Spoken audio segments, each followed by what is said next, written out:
Praise the lord. ఈ దినము కొరకు సిద్ధపరచబడిన దేవుని వాక్యము హెబ్రీలకు రాసిన పత్రిక 9వ అధ్యాయము 10వ వచనం.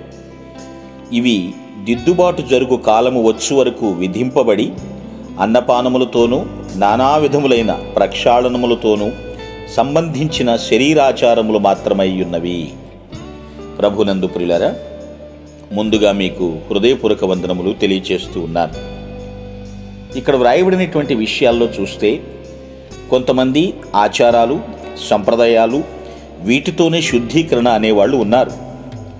అయితే ఎంతవరకు వాటిని మనం విశ్వసించాలి, ఎంతవరకు వేటి వరకు వాటిని పరిగణలోకి తీసుకోవాలనే విషయాన్ని ఆలోచించేద్దాం. ఆహారం కానివ్వండి, పానీయం కానివ్వండి, ఏమైనప్పటికీ కూడా పాత నిబంధన కాలంలో ఆ నియమాలన్నింటినీ కూడా ఆత్మీయ విషయాలకి సూచనలుగా మాత్రమే, ఒక నీడలుగా మాత్రమే పరిగణించాలి. అవి కేవలము శరీర సంబంధమైనటువంటి నియమాలు మాత్రమే అని మనం గుర్తించాలి. ఆ నియమాల్లో ఎలాంటి ఆత్మీయమైనటువంటి విలువ కూడా లేదండి. దేవుడు తన ప్రజలకు శాశ్వతంగా ఉండేలాగా వాటిని ఇవ్వలేదు. ఇలా ఉండు, ఇలా ఆచరించు, ఇలా చెయ్యని ఏది కూడా శారీరక సంబంధమైనటువంటి నియమాలు ఇచ్చినట్లుగా లేదు. అయితే గ్రహించండి, ఇప్పుడు దిద్దుబాటు కాలం వచ్చింది. అనగా క్రీస్తు క్రొత్త నిబంధనకు మధ్యవర్తిగా ఉన్నాడు. దిద్దుబాటు కాలం వచ్చింది, దిద్దుకోవాలి. నేను ధర్మశాస్త్రం మాత్రమే నమ్ముతాను, క్రీస్తు నందు కృపను నేను విశ్వసించను అంటే కుదరదు.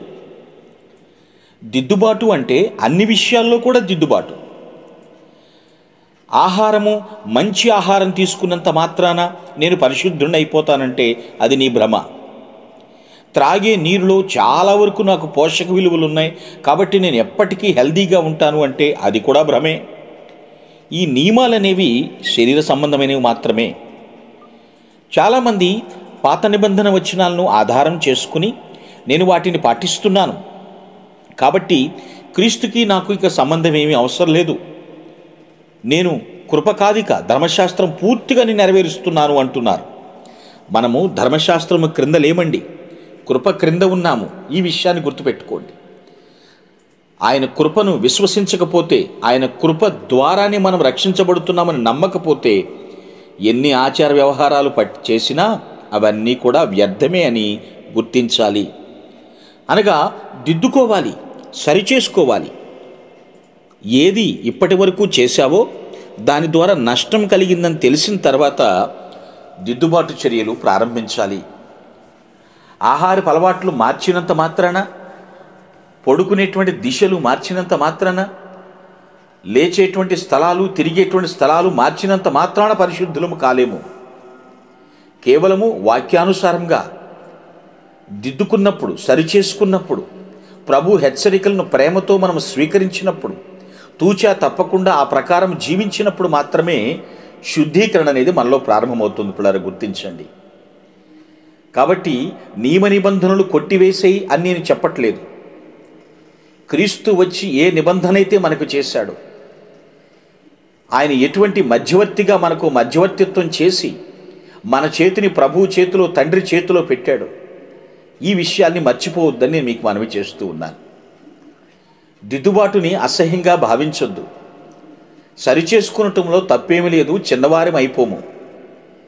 వాక్యము ద్వారా ప్రభువు మనల్ని హెచ్చరిస్తూ ఉన్నప్పుడు ఆ నియమ నిబంధనలను సరిగా మనము పరిశీలించి పాటించాలి.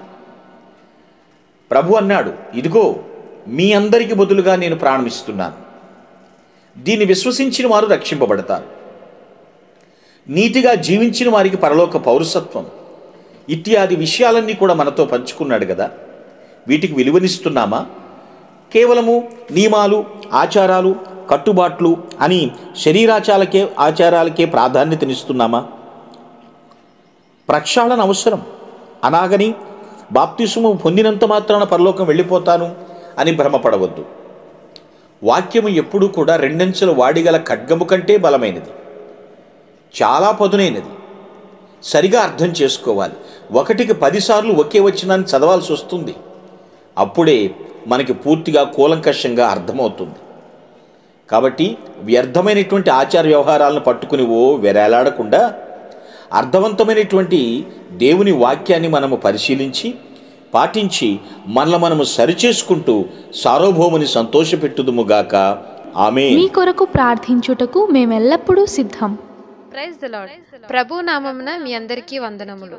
ఈ మా సందేశముల ద్వారా మీరు ఆశీర్వదింపబడినట్లయితే మీ తోటి వారికి షేర్ చేసి దేవుని రాజ్య సువార్తలో మీరు కూడా పాలుభాగస్తులు కావాలని ఆశిస్తున్నాం. మొదటిసారిగా ఈ ఛానల్ను చూస్తున్నట్లయితే మా ఛానల్ను సబ్స్క్రైబ్ చేయండి. వీడియోలు నోటిఫికేషన్ రూపంలో పొందుటకు బెల్ బటన్ని ప్రెస్ చేయండి. God bless you.